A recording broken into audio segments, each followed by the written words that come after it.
물을 마시면 바로 화장실에 가시나요? 아니면 반나절이 지나도 안 가시나요? 오늘 이 질문 하나로 여러분의 신장이 살아있는지 죽어가고 있는지 알 수 있습니다. 서울대병원 신장내과 연구팀이 15년간 4만 2천 명을 추적한 결과입니다. 지난달 경로당에서 있었던 일입니다. 65살 김동수 어르신은 차 한 잔만 마셔도 30분 안에 화장실을 가셨습니다. 그때마다 옆에 계시던 친구분이 웃으며 말했습니다. 자네는 방광이 너무 약한 거 아닌가? 김동수 어르신은 웃어넘기려 했지만 얼굴이 굳었습니다. 사실 본인도 걱정이 되셨거든요.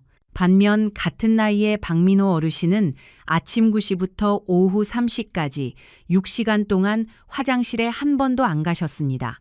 주변 분들은 하나같이 박민호 어르신을 부러워했습니다. 역시 저렇게 참는 힘이 있어야 신장이 튼튼한 거야.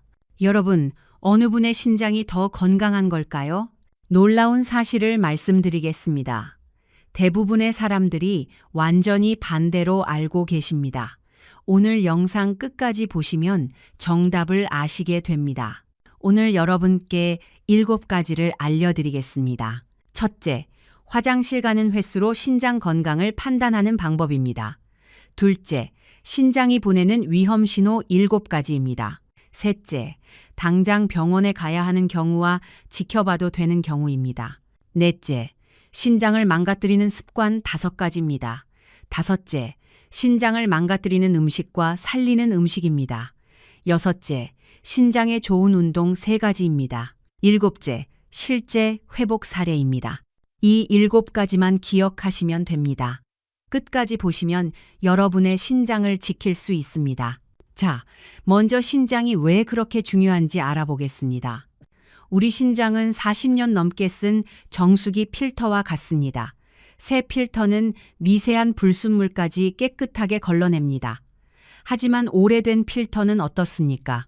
구멍이 막히고 찌꺼기가 쌓입니다. 결국 물이 제대로 안 나오게 됩니다. 우리 신장도 똑같습니다.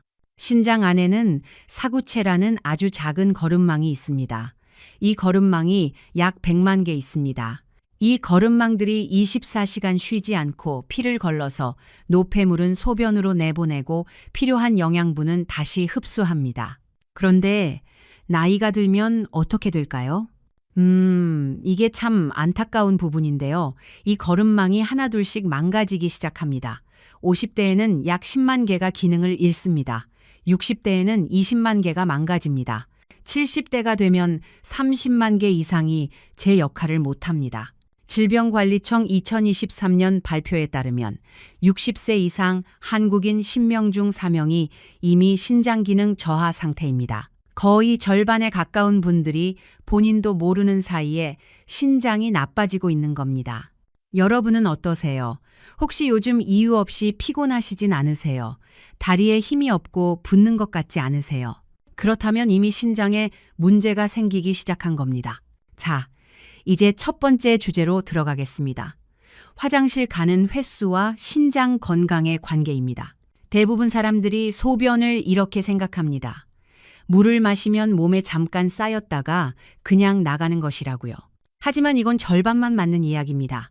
제 환자 중 71살 이순자 어르신이 계셨습니다. 이분은 3년 동안 물을 하루에 3-4잔만 드셨습니다. 화장실 가는 게 불편해서였죠. 특히 외출할 때는 아예 물을 안 드셨습니다. 그런데 작년 가을 건강검진에서 신장 기능 수치가 정상의 절반 아래로 떨어져 있었습니다. 어르신은 깜짝 놀라서 물으셨습니다. 선생님, 저는 소변도 잘 나오고 아픈 데도 없는데 어떻게 이럴 수가 있나요? 여기서 핵심을 말씀드리겠습니다. 신장은 단순히 물을 받아서 내보내는 통로가 아닙니다. 우리 몸속 수분 전체를 관리하는 조절센터입니다. 잠깐, 이 부분이 정말 중요합니다. 성인 몸속에는 약 40리터의 수분이 있습니다. 이 중에서 실제로 하루에 소변으로 나가는 양은 1리터에서 2리터 정도입니다. 나머지 38리터는 어디로 갈까요? 혈액, 세포, 조직 사이를 계속 돌면서 순환합니다. 신장은 이 전체 흐름을 24시간 내내 감시하고 조절합니다. 쉽게 비유하면 신장은 교통신호등과 같습니다. 상황에 따라 차를 멈추게도 하고 보내기도 하면서 전체 흐름이 막히지 않도록 조절합니다. 물을 마셨다고 바로 소변으로 만드는 게 아닙니다. 지금 몸에 수분이 얼마나 필요한지를 먼저 판단합니다. 혈액이 탁해져 있으면 더 많이 걸러내고 탈수 위험이 있으면 수분을 더 붙잡아 둡니다. 그래서 똑같이 물 한 잔을 마셔도 어떤 사람은 30분 만에 화장실에 가고 어떤 사람은 2시간이 지나도 안 갑니다. 이게 정상입니다. 문제는 횟수가 아니라 조절이 제대로 되고 있느냐입니다. 아까 말씀드린 이순자 어르신은 소변 횟수가 적었습니다. 하루에 3-4번 정도였죠. 그런데 신장 기능은 떨어져 있었습니다. 왜 그럴까요? 신장이 조절 능력을 잃어가고 있었기 때문입니다. 물이 부족해도 더 이상 신호를 제대로 보내지 못했고 노폐물이 쌓여도 걸러내는 힘이 약해졌습니다. 마치 고장난 정수기처럼 물이 들어와도 나가도 제대로 반응하지 못하는 상태였던 겁니다. 반대로 물 마시고 30분 만에 화장실 가는 분들도 계십니다. 주변에서는 신장이 약하다고 말합니다. 그런데 검사를 해보면 오히려 정상인 경우가 많습니다. 신장이 수분 변화에 빠르게 반응하고 있다는 증거이기 때문입니다. 여러분, 이해되시죠? 자주 간다고 나쁜 게 아니고 안 간다고 좋은 게 아닙니다. 중요한 건 신장이 제대로 조절하고 있느냐입니다. 그렇다면 화장실을 자주 가는 사람은 정말 문제가 없는 걸까요? 아니면 자주 가는 것도 조심해야 할 신호일까요? 지금부터 명확하게 구분해 드리겠습니다. 먼저 확실하게 말씀드립니다. 화장실을 자주 간다는 이유만으로 신장이 나쁘다고 판단할 수는 없습니다. 지난주 진료실에 오신 69살 정미숙 어르신 사례를 보겠습니다. 이분은 물 한 잔만 마셔도 40분 안에 화장실을 가셨습니다. 하루 평균 8번에서 10번 정도였죠.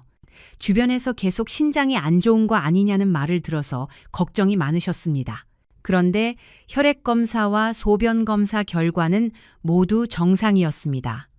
신장 기능 수치도 정상이고 단백뇨도 혈뇨도 없었습니다. 왜 이런 일이 생길까요? 자주 가는 것이 정상인 경우를 설명해 드리겠습니다. 첫 번째는 방광 크기의 차이입니다. 사람마다 방광 용량이 다릅니다. 평균적으로 200ml에서 400ml 정도를 담을 수 있는데 어떤 분은 150ml만 차도 신호가 옵니다. 키가 크고 작듯이 방광도 타고난 크기가 있습니다. 작다고 해서 병은 아닙니다. 단지 자주 비워야 할 뿐입니다. 두 번째는 수분 변화에 빠르게 반응하는 신장입니다. 물을 마시면 즉시 혈액 농도가 옅어집니다. 이때 신장이 빠르게 감지해서 여분의 수분을 소변으로 만듭니다. 이런 분들은 아침에 물 한 컵 마시면 30분 안에 화장실에 갑니다. 오히려 조절 능력이 살아있다는 증거입니다. 세 번째는 신호에 민감한 체질입니다. 방광의 소변이 절반만 차도 신호를 느끼는 분들이 계십니다. 의학적으로 이걸 방광 과민이라고 부르는데 병이 아니라 체질에 가깝습니다. 마치 어떤 사람은 작은 소리에도 잠을 깨고 어떤 사람은 큰 소리에도 안 깨는 것과 비슷합니다. 네 번째는 환경적 요인입니다. 겨울철이나 에어컨 틀어놓은 실내에서는 땀이 거의 안 납니다. 그러면 체내 수분이 소변으로만 빠져나갑니다. 여름에 땀 흘리며 일할 때는 하루 5번만 가던 사람도 겨울 실내에서는 10번 넘게 갈 수 있습니다. 계절과 환경에 따라 자연스럽게 달라지는 현상입니다. 정미숙 어르신은 이 중에서 신장 반응이 빠르고 겨울철이라 땀이 적었던 겁니다. 저는 어르신께 이렇게 말씀드렸습니다. 어르신, 지금처럼 계속 지내시면 됩니다. 화장실을 자주 가는 게 문제가 아니라 참으려고 물을 줄이는 게 더 위험합니다. 하지만 여기서 한 가지 주의할 점이 있습니다. 자주 간다는 것 자체는 문제가 아니지만 다른 증상이 함께 나타나면 이야기가 달라집니다. 소변을 볼 때 아랫배가 아프거나 따끔거린다면 방광염을 의심해야 합니다. 소변을 보고 나서도 시원하지 않고 남아있는 느낌이 든다면 전립선이나 방광 문제일 수 있습니다. 밤에만 유독 자주 일어난다면 심장이나 신장의 순환 기능을 확인해야 합니다. 목이 계속 마르고 물을 많이 마시게 된다면 당뇨를 체크해야 합니다. 또한 체중이 이유 없이 빠진다면 더 정밀한 검사가 필요합니다. 자, 여기까지 화장실을 자주 가는 경우에 대해 알아봤습니다. 그렇다면 반대로 하루 종일 화장실을 안 가는 사람은 정말 건강한 걸까요? 오히려 그쪽이 더 큰 위험을 키우고 있는 건 아닐까요? 이 부분이 정말 중요합니다. 집중해서 들어주세요. 참는 능력이 있다는 건 건강의 증거가 아닙니다. 오히려 신장이 조용히 망가지고 있다는 신호일 수 있습니다.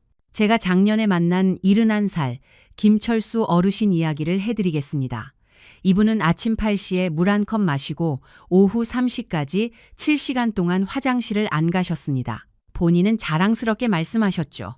나는 젊었을 때부터 오줌발이 세고 방광이 튼튼했어. 그런데 검사 결과는 신장 기능이 정상의 60%까지 떨어져 있었습니다. 어르신은 믿을 수가 없다는 표정이었습니다. 왜 이런 일이 생겼을까요? 이제부터 신장을 망가뜨리는 습관 5가지를 설명드리겠습니다. 첫째, 물 섭취를 의도적으로 줄이는 습관입니다. 김철수 어르신은 10년 전부터 물을 하루 4-5잔만 드셨습니다. 이유를 물어보니 화장실 자주 가면 다른 사람한테 민폐고 일도 중간에 끊긴다고 하셨습니다. 특히 외출할 때는 아예 물을 안 드셨습니다. 신장은 하루에 180리터의 혈액을 걸러냅니다. 이 과정에서 깨끗한 물이 계속 필요합니다. 물이 부족하면 혈액이 걸쭉해집니다. 신장은 더 힘들게 일해야 하고 노폐물은 제대로 걸러지지 않습니다.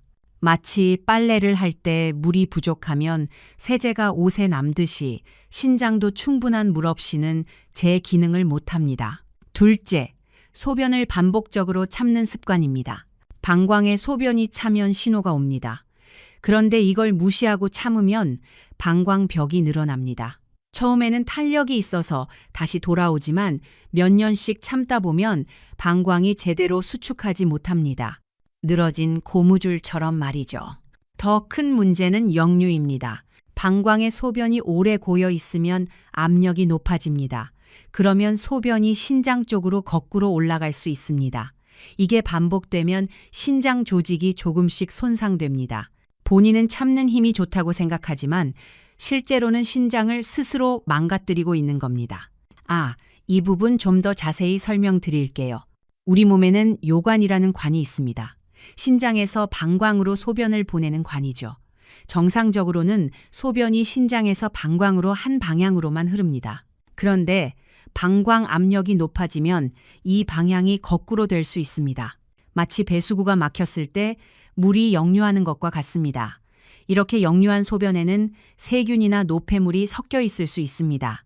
이것들이 신장에 닿으면 염증을 일으킵니다.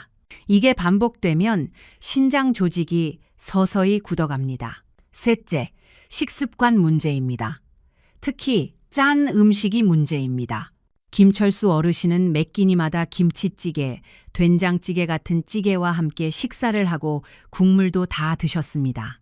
소금을 많이 먹으면 혈액 속 나트륨 농도가 올라갑니다. 신장은 이걸 맞추려고 수분을 더 붙잡아 둡니다. 그래서 소변량이 줄어듭니다. 문제는 나트륨이 많은 혈액을 계속 걸러내는 과정에서 신장 혈관이 손상된다는 점입니다. 2018년 대한신장학회 연구를 보면 하루 소금 섭취량이 10g을 넘으면 신장 기능 저하 위험이 2.3배 높아진다고 나옵니다. 짠 음식은 소변을 줄이는 동시에 신장을 망가뜨립니다. 넷째, 진통제와 건강보조식품의 습관적 복용입니다. 어르신은 무릎이 아플 때마다 진통제를 드셨습니다. 약국에서 산 일반 진통제였죠. 일주일에 서너 알 정도 드셨는데 이게 5년 넘게 이어졌습니다. 거기에 기력을 보충한다며 한약재로 만든 건강식품도 석 달에 한 번씩 드셨습니다. 대부분의 진통제는 신장 혈관을 수축시킵니다. 혈류량이 줄어들면 신장은 제대로 일하지 못합니다. 한두 번은 괜찮지만 몇 년씩 반복되면 누적 손상이 옵니다. 건강보조식품도 마찬가지입니다. 성분을 정확히 모르는 제품은 신장에 부담을 줄 수 있습니다. 특히 고농축 제품이나 해외 직구 제품은 더욱 주의해야 합니다. 대한약사회 발표에 따르면 신장 손상으로 병원을 찾는 환자 중 23%가 건강보조식품을 습관적으로 복용한 경험이 있었습니다. 다섯째, 기저질환 관리 소홀입니다. 김철수 어르신은 사실 10년 전에 고혈압 진단을 받으셨습니다. 처음 몇 년은 약을 잘 드셨는데 어느 순간부터 약을 거르기 시작하셨습니다. 혈압이 좀 높아도 아프지 않으니까 괜찮다고 생각하셨던 거죠. 고혈압은 신장의 가장 큰 적입니다. 신장에는 아주 가는 혈관들이 그물처럼 얽혀 있습니다. 혈압이 높으면 이 가는 혈관들이 계속 압력을 받습니다.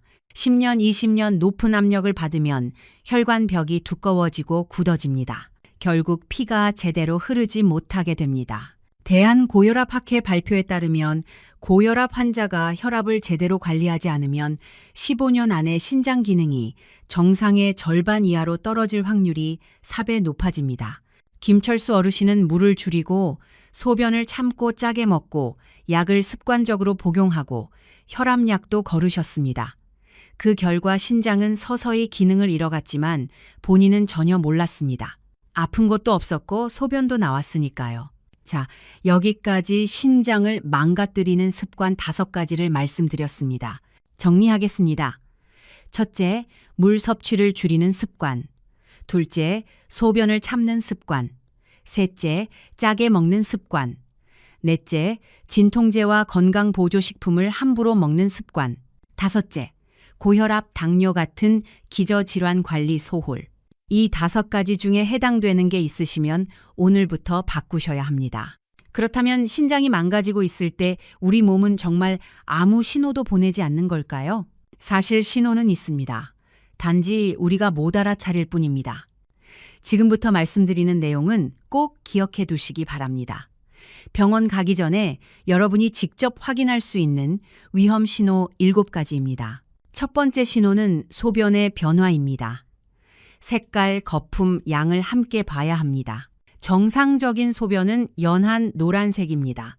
아침 첫 소변이 조금 진한 건 밤새 농축됐기 때문이니 괜찮습니다. 하지만 물을 충분히 마셨는데도 소변이 진한 갈색이나 홍차 색깔로 나온다면 주의해야 합니다. 혈액이 섞여 있을 가능성이 높습니다. 이틀 연속 같은 색이 나온다면 신장염증을 의심해야 합니다. 거품도 중요한 신호입니다. 언뜻 생각하시기에 소변을 볼 때 거품이 생기는 건 자연스럽다고 생각되실 겁니다. 물줄기가 변기물과 부딪히면서 생기는 현상이니까요. 하지만 5분이 지나도 거품이 사라지지 않고 마치 맥주 거품처럼 빽빽하게 남아있다면 단백뇨를 의심해야 합니다. 단백질이 소변으로 빠져나가고 있다는 뜻입니다. 양의 변화도 확인해야 합니다. 물을 하루 8잔 정도 마시는데 소변이 평소의 절반 이하로 줄어든다면 신장이 수분을 제대로 처리하지 못하고 있다는 신호입니다. 반대로 물을 적게 마셨는데도 소변이 계속 많이 나온다면 당뇨나 신장 농축 기능 저하를 확인해야 합니다. 두 번째 신호는 부종입니다. 특히 눈 밑, 발목, 정강이를 봐야 합니다. 아침에 일어났을 때 눈 밑이 퉁퉁 부어 있고 이게 4, 5일 이상 계속된다면 주의가 필요합니다. 하루 이틀은 수면 자세나 전날 저녁 식사 때문일 수 있지만 지속된다면 다른 문제입니다. 손가락으로 정강이를 5초 동안 꾹 눌러보세요. 움푹 들어간 자국이 10초 넘게 남아있다면 부종이 심한 상태입니다. 양말을 벗었을 때 자국이 30분까지 지워지지 않는 것도 같은 신호입니다. 신장이 약해지면 수분과 염분을 제대로 배출하지 못합니다. 그러면 조직 사이에 물이 고입니다. 중력 때문에 발목과 정강이에 먼저 나타나고 누워있을 때는 얼굴 쪽으로 수분이 몰려서 아침에 눈 밑이 붓게 됩니다. 세 번째 신호는 쉬어도 회복되지 않는 피로입니다. 10시간을 자도 아침에 개운하지 않고 몸이 무겁다면 주의해야 합니다. 낮에 소파에 앉아 있다가 그대로 잠드는 일이 자주 생긴다면 더욱 그렇습니다. 거울을 봤을 때 얼굴이 유난히 창백하거나 입술색이 옅어져 있다면 빈혈을 의심해야 합니다. 신장은 조혈 호르몬을 만듭니다. 이 호르몬이 골수에 신호를 보내서 적혈구를 생산하게 합니다. 신장 기능이 떨어지면 호르몬 분비가 줄어들고 적혈구도 감소합니다. 혈액 속 산소 운반 능력이 떨어지니 온몸이 산소 부족 상태가 됩니다. 아무리 쉬어도 피곤한 이유가 여기에 있습니다. 네 번째 신호는 밤에 잦아지는 배뇨 패턴입니다. 낮에는 4-5번 정도 가는데 밤에만 유독 서너 번씩 일어난다면 확인이 필요합니다. 잠을 제대로 못 자니 낮에 졸음이 쏟아지고 집중력도 떨어집니다. 정상적인 신장은 밤에 소변을 농축합니다. 수분을 최대한 재흡수해서 소변량을 줄입니다. 그래야 숙면을 취할 수 있으니까요. 하지만 신장이 약해지면 이 농축 능력을 잃습니다. 밤낮 구분 없이 묽은 소변이 계속 만들어집니다. 하루 소변량의 3분의 1 이상이 밤에 나온다면 신장 기능 저하를 의심해야 합니다. 5번째 신호는 식욕 저하와 입맛 변화입니다. 평소 좋아하던 반찬도 먹기 싫어지고 밥을 먹고 나면 속이 미식거립니다. 가끔 메스꺼움이 느껴지기도 하죠. 특별한 이유 없이 한 달에 2kg 이상 체중이 빠진다면 주의해야 합니다. 신장이 노폐물을 제대로 걸러내지 못하면 혈액 속에 독소가 쌓입니다. 이게 소화기관을 자극합니다. 식욕이 떨어지고 심한 경우 입에서 암모니아 냄새가 나기도 합니다. 입맛이 변해서 평소와 다른 음식을 찾게 되기도 합니다. 단 음식이나 짠 음식을 갑자기 더 선호하게 되는 것도 신장 기능 저하와 관련이 있을 수 있습니다. 6번째 신호는 피부 변화입니다. 요즘 들어 피부가 건조해지고 가려움이 심해졌다면 확인이 필요합니다. 특히 등이나 팔다리가 가렵고 긁어도 시원하지 않다면 주의해야 합니다. 신장이 약해지면 인과 칼슘의 균형이 깨집니다. 또한 요독소가 피부에 쌓입니다. 이것들이 피부를 자극해서 가려움을 유발합니다. 일반 피부 건조와 다른 점은 보습제를 발라도 잘 낫지 않는다는 것입니다. 7번째 신호는 근육 경련입니다. 밤에 자다가 종아리에 쥐가 나서 깨어난 적이 자주 있으시다면 확인이 필요합니다. 운동을 하지 않았는데도 근육이 뻣뻣하고 당기는 느낌이 든다면 주의해야 합니다. 신장이 약해지면 전해질 균형이 깨집니다. 특히 칼슘, 마그네슘, 칼륨의 농도가 불안정해집니다. 이것들은 근육 수축과 이완에 관여하는 미네랄입니다. 균형이 깨지면 근육이 갑자기 수축하면서 경련이 생깁니다. 자, 이 7가지 신호 중에서 2개 이상이 겹친다면 반드시 확인이 필요합니다. 한 가지만 있을 때는 다른 원인일 수도 있지만 2가지 이상이면 신장 이상을 의심해야 합니다. 기억하시죠? 소변 변화, 부종, 만성 피로, 야간 빈뇨, 식욕 저하, 피부 가려움, 근육 경련, 이 7가지입니다. 그렇다면 바로 병원에 가야 하는 경우를 명확하게 말씀드리겠습니다. 이건 반드시 기억하셔야 합니다. 첫째, 부종이 4일에서 5일 동안 지속될 때입니다. 일시적인 부종은 음식이나 자세 때문일 수 있지만 며칠째 계속되면 검사가 필요합니다. 둘째, 부종과 피로가 동시에 나타날 때입니다. 두 증상이 함께 오면 신장이나 심장에 문제가 있을 가능성이 높습니다. 셋째, 일주일 안에 체중이 2kg 이상 갑자기 늘었을 때입니다. 갑작스러운 체중 증가는 수분이 몸에 쌓이고 있다는 신호입니다. 신장이 수분을 배출하지 못하고 있는 겁니다. 넷째, 소변 색깔이나 거품 변화가 함께 나타날 때입니다.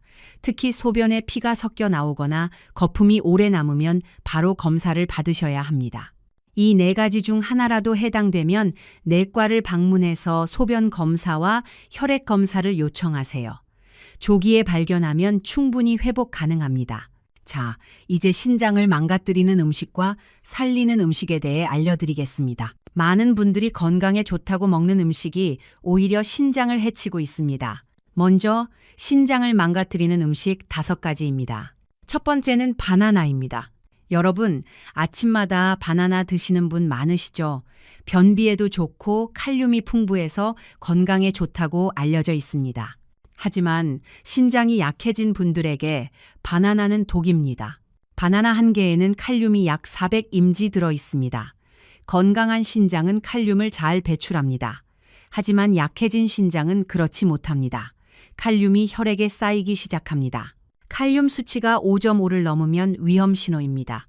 6점을 넘으면 심장 박동이 불규칙해집니다. 7점을 넘으면 심정지가 올 수 있습니다. 제가 만난 68살 박순희 어르신 이야기를 해드리겠습니다. 그 어르신은 매일 아침 바나나 2개씩 드셨습니다. 건강을 위해서였죠. 변비도 좋아지고 기분도 좋아지셨습니다. 그런데 3개월쯤 지나고 갑자기 가슴이 두근거리기 시작했습니다. 심장이 빨리 뛰다가 갑자기 느려지는 것 같았습니다. 숨도 차고 어지러웠습니다. 가족들이 급히 응급실에 데려갔습니다. 검사해보니 칼륨 수치가 6.8까지 올라가 있었습니다. 심전도에서 부정맥이 나타났습니다. 생명이 위험한 상태였습니다. 원인을 찾아보니 바나나였습니다. 그 어르신은 크레아티닌 수치가 이미 2.5까지 올라가 있었습니다. 만성 신부전 3기 단계였는데 본인은 몰랐던 겁니다. 약해진 신장이 바나나의 칼륨을 배출하지 못해서 칼륨이 계속 쌓였던 겁니다. 다행히 급히 치료해서 목숨은 건지셨습니다.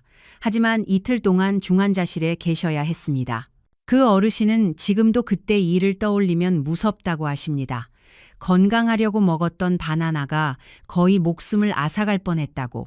대한신장학회 발표에 따르면 고칼륨 혈증으로 응급실에 오는 환자 중 31%가 바나나를 포함한 고칼륨 과일을 많이 먹은 경험이 있었습니다.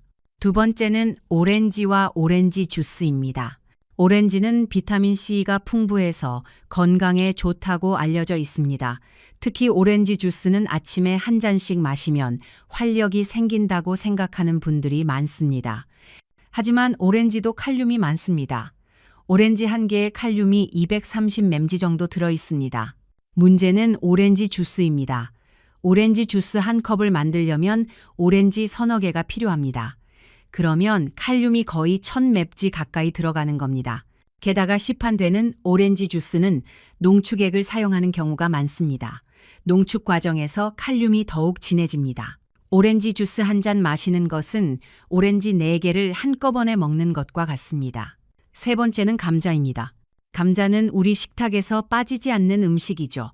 감자탕, 감자조림, 감자볶음, 우리 어르신들이 정말 좋아하시는 음식입니다. 하지만 감자는 칼륨 덩어리입니다. 중간 크기 감자 한 개에 칼륨이 600mg 이상 들어 있습니다. 바나나보다 많습니다. 감자탕 한 그릇에는 감자가 2~3개 들어갑니다. 그러면 칼륨을 1200mg에서 1800mg까지 먹는 겁니다. 하루 권장량의 절반을 넘는 양입니다. 특히 위험한 것은 감자의 국물입니다.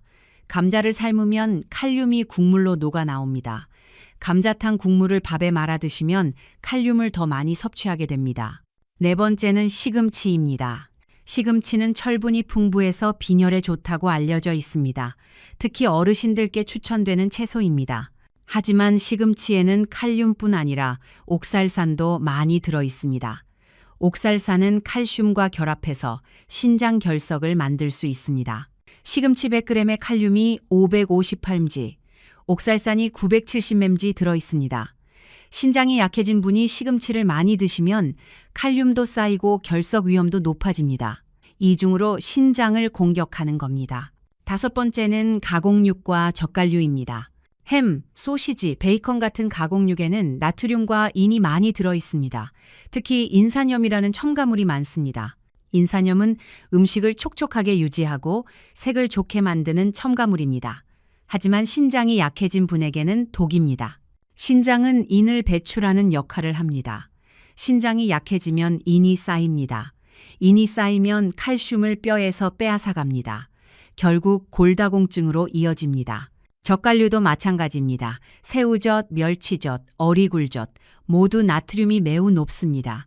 새우젓 한 숟가락에 나트륨이 1000mg 이상 들어 있습니다. 하루 권장량의 절반에 가깝습니다. 나트륨은 혈압을 올리고 신장 혈관을 손상시킵니다. 자, 신장을 망가뜨리는 음식 5가지를 정리하겠습니다.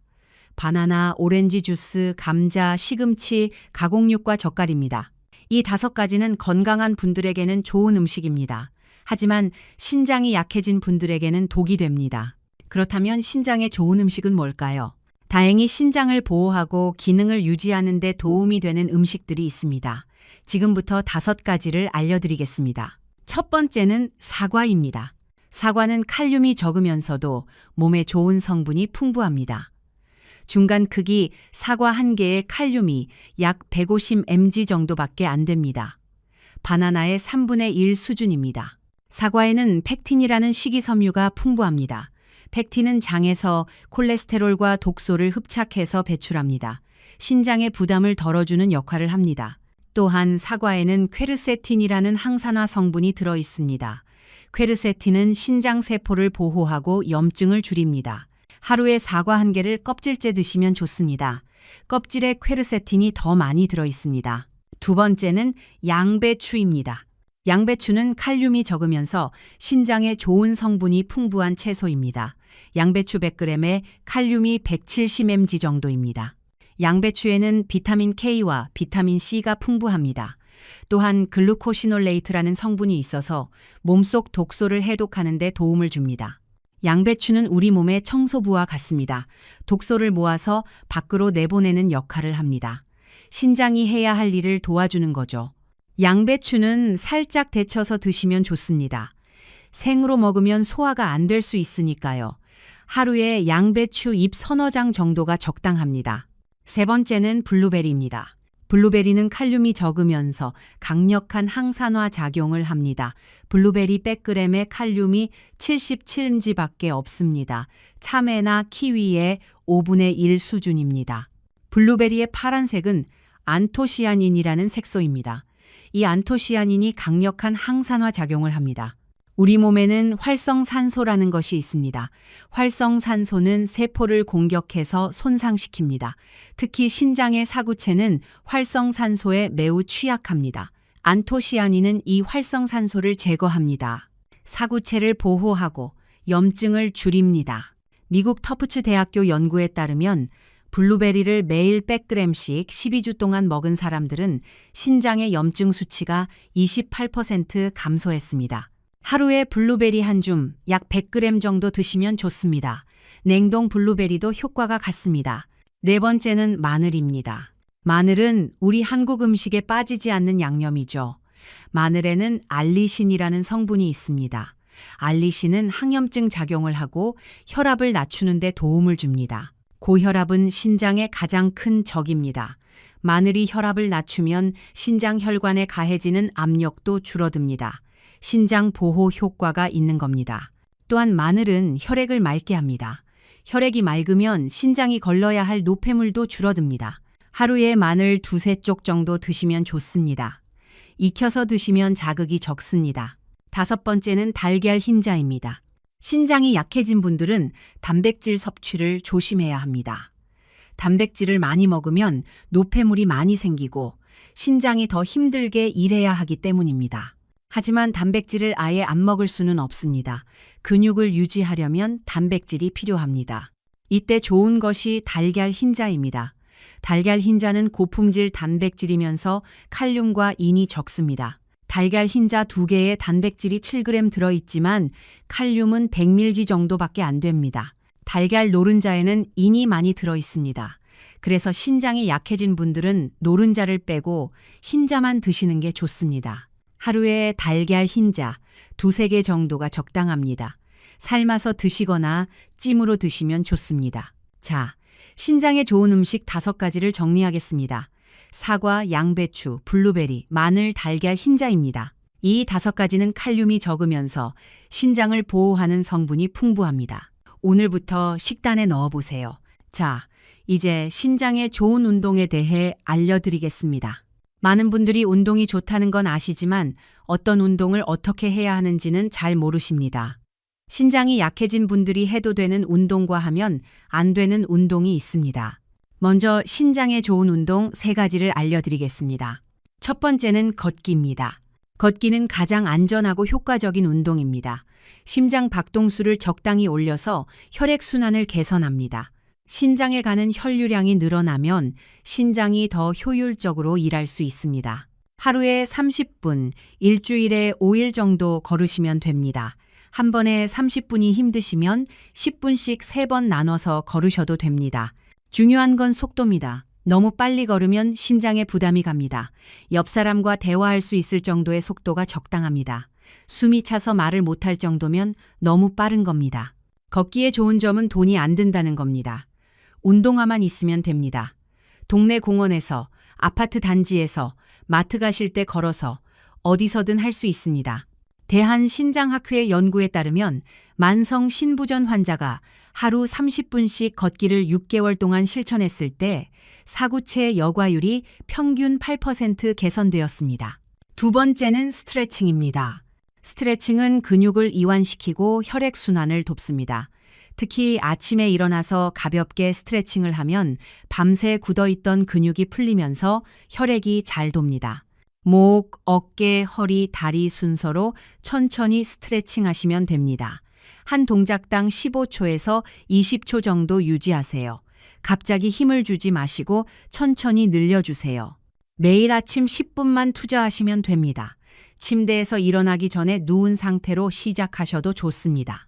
세 번째는 의자에 앉아서 하는 운동입니다. 무릎이나 허리가 안 좋으신 분들은 서서 운동하기 힘드십니다. 이런 분들은 의자에 앉아서 할 수 있는 운동을 추천드립니다. 의자에 앉아서 다리를 번갈아 들어 올리기, 발목 돌리기, 무릎 펴기, 이런 동작들은 하체 혈액 순환을 개선합니다. 앉아서 팔 돌리기, 어깨 으쓱하기, 목 돌리기, 이런 동작들은 상체 순환을 돕습니다. 하루에 10분씩 아침 저녁으로 2번 하시면 됩니다. TV 보시면서 하셔도 됩니다. 이 세 가지 운동의 공통점이 뭔지 아십니까? 다 부드러운 운동입니다. 심장에 갑자기 부담을 주지 않습니다. 천천히 혈액 순환을 개선합니다. 그렇다면 신장이 약해진 분들이 피해야 할 운동은 뭘까요? 첫째, 격렬한 유산소 운동입니다. 달리기, 줄넘기, 에어로빅 같은 운동은 심장 박동수를 급격히 올립니다. 심장에 부담이 가면 신장에도 영향을 미칩니다. 둘째, 무거운 무게를 드는 웨이트 운동입니다. 무거운 것을 들 때 혈압이 급격히 올라갑니다. 고혈압은 신장의 가장 큰 적입니다. 가벼운 아령 정도는 괜찮지만 무거운 바벨이나 기구 운동은 피하시는 게 좋습니다. 셋째, 고강도 인터벌 운동입니다. 요즘 젊은 사람들이 많이 하는 운동인데요. 짧은 시간에 전력을 다하고 쉬고 다시 전력을 다하는 운동입니다. 어르신들에게는 맞지 않습니다. 기억하세요. 운동은 좋지만 과하면 독이 됩니다. 부드럽게, 천천히, 꾸준히, 이 세 가지가 핵심입니다. 자, 운동 정리하겠습니다. 신장에 좋은 운동은 걷기, 스트레칭, 의자 운동입니다. 피해야 할 운동은 격렬한 유산소, 무거운 웨이트, 고강도 인터벌입니다. 이제 오늘부터 바로 실천할 수 있는 신장보호법 3가지를 알려드리겠습니다. 첫 번째는 물을 나눠서 마시는 습관입니다. 아침에 일어나서 물 1컵, 아침 식사 30분 전에 1컵, 점심 식사 30분 전에 1컵, 오후 3시쯤 1컵, 저녁 식사 전에 1컵, 이렇게 나눠 마시면 하루 6잔에서 8잔이 됩니다. 한 번에 많이 마시면 방광만 부담스럽고 금방 소변으로 나갑니다. 조금씩 자주 마셔야 혈액이 계속 맑은 상태를 유지합니다. 차가운 물이 부담스러우면 미지근한 물을 드세요. 보리차나 옥수수차도 좋습니다. 단, 커피는 하루 2잔을 넘기지 마세요. 카페인은 이뇨작용을 해서 오히려 탈수를 일으킬 수 있습니다. 그리고 한 가지 더 말씀드리겠습니다. 잠자기 2시간 전에는 물을 줄이세요. 밤에 화장실 가는 횟수를 줄일 수 있습니다. 밤에 깨서 화장실 가는 것보다 숙면을 취하는 게 신장 회복에 더 좋습니다. 두 번째는 소변 신호가 오면 미루지 않는 습관입니다. 일이 바쁘더라도 외출 중이더라도 신호가 오면 5분 안에 해결하세요. 조금만 더 참자는 생각이 습관이 되면 방광이 늘어나고 신장에 압력이 갑니다. 특히 밤에 소변 신호로 깼을 때 아침까지 잠자고 다시 자려는 분들이 많습니다. 이게 반복되면 신장이 밤낮 구분 없이 일하게 됩니다. 불편하더라도 일어나서 해결하고 다시 주무세요. 숙면도 중요하지만 신장 건강이 더 우선입니다. 세 번째는 부종과 피로를 일주일 단위로 확인하는 습관입니다. 매일 확인할 필요는 없습니다. 하루 이틀은 다른 이유로도 붓고 피곤할 수 있으니까요. 하지만 일주일 단위로 보면 패턴이 보입니다. 정강이를 5초 동안 꾹 눌러보세요. 움푹 들어간 자국이 10초 이상 남아있으면 수첩에 날짜를 적으세요. 이게 사나흘 이상 계속되면 기록이 쌓입니다. 피로도 마찬가지입니다. 충분히 잤는데도 아침에 일어나기 힘들고 낮에 졸음이 쏟아지고 가벼운 일에도 숨이 차는 증상. 이 중에서 2가지 이상이 일주일 내내 계속되면 역시 기록하세요. 기록이 쌓이면 병원에 가실 때 의사 선생님께 보여드릴 수 있습니다. 정확한 진단에 큰 도움이 됩니다. 자, 3가지를 정리하겠습니다. 첫째, 물을 나눠서 마시기. 둘째, 소변 신호 오면 바로 가기. 셋째, 부종과 피로를 일주일 단위로 체크하기. 이 세 가지는 돈 한 푼 안 들고 오늘 당장 시작할 수 있습니다. 이제 실제 회복 사례를 말씀드리겠습니다. 제가 만난 69살 이영호 어르신 이야기입니다. 그 어르신은 2년 전에 건강검진에서 크레아티닌 수치가 2.1이 나왔습니다. 사구체 여과율이 38이었습니다. 만성 신부전 3기 단계였습니다. 의사 선생님이 말씀하셨습니다. 지금 상태로 가면 3년에서 5년 안에 투석을 시작하셔야 할 수도 있습니다. 어르신은 충격을 받으셨습니다. 투석이라니 일주일에 3번, 한 번에 4시간씩 병원에 가야 한다는 거였습니다. 자식들에게 짐이 되는 것 같아서 눈앞이 캄캄하셨습니다. 그때 저를 만나셨습니다. 저는 어르신께 식습관과 생활 습관을 바꿔보자고 제안했습니다.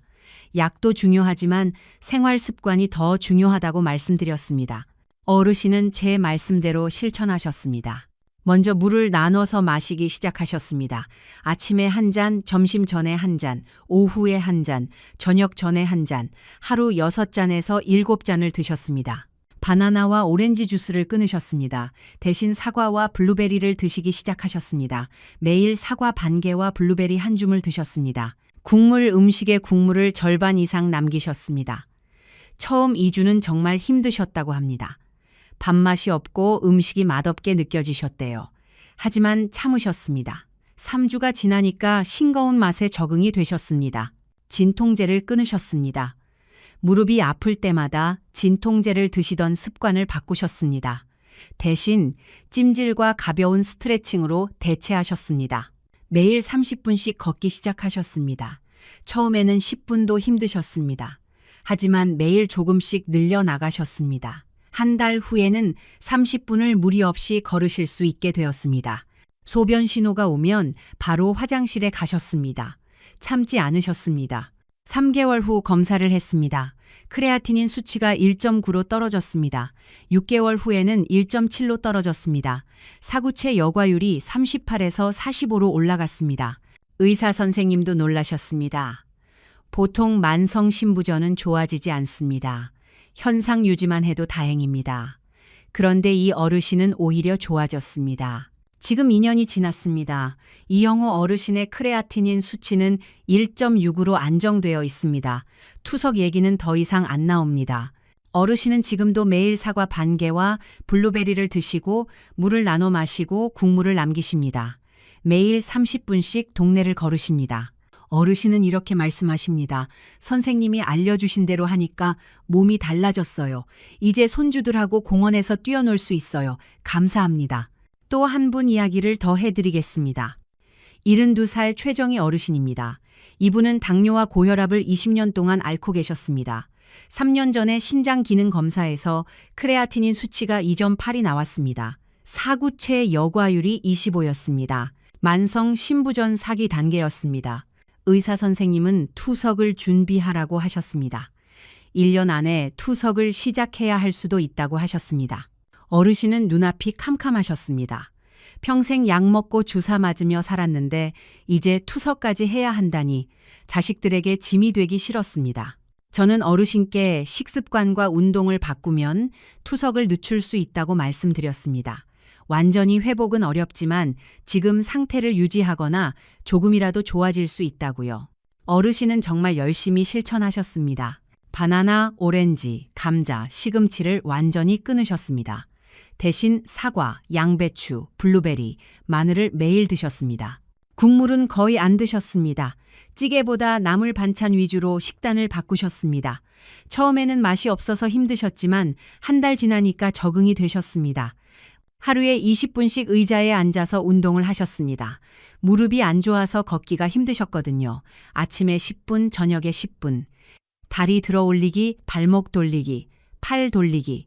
이런 간단한 동작을 매일 하셨습니다. 물은 하루에 6잔을 나눠 드셨습니다.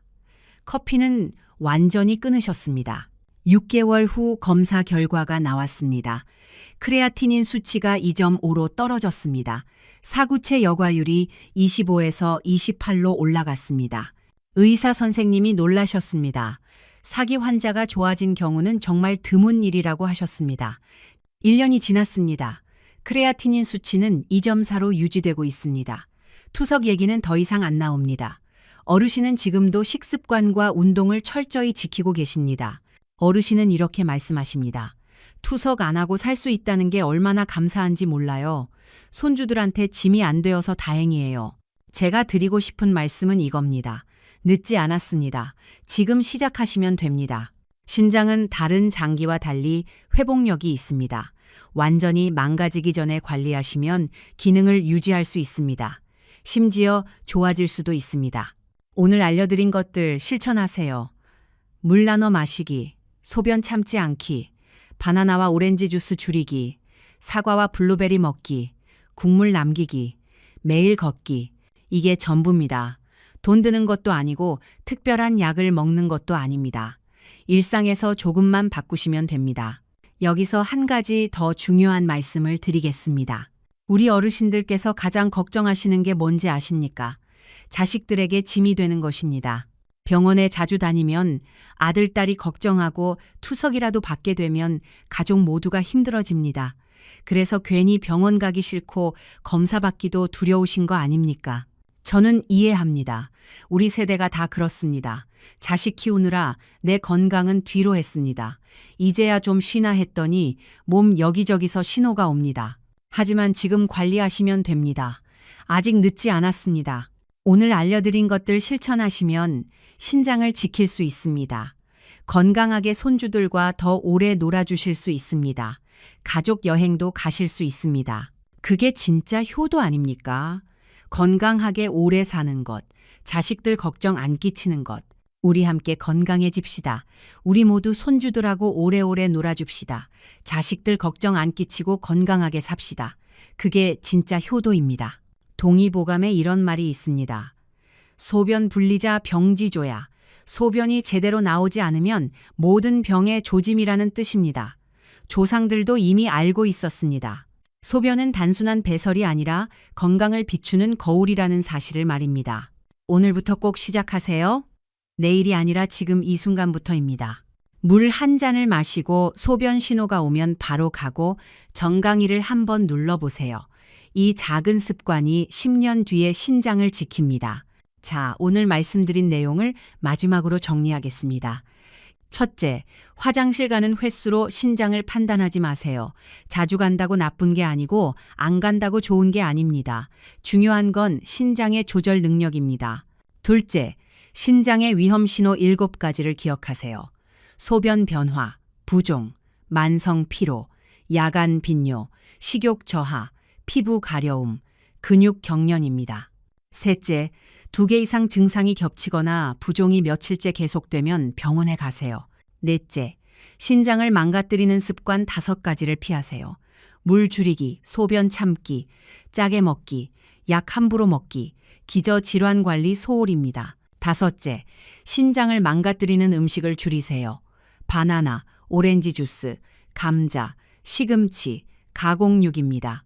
여섯째, 신장에 좋은 음식을 드세요. 사과, 양배추, 블루베리, 마늘, 달걀 흰자입니다. 일곱째, 신장에 좋은 운동을 하세요. 걷기, 스트레칭, 의자 운동입니다. 여덟째, 물을 나눠서 마시고 국물은 남기세요. 이 8가지만 기억하시면 됩니다. 주위의 소중한 분들께 이 영상 공유해 주세요. 부모님, 형제, 친구분들께 신장 건강이 얼마나 중요한지 알려주세요. 밤에 깨서 화장실 몇 번 가는지 물어보는 것만으로도 충분한 도움을 주실 수 있습니다.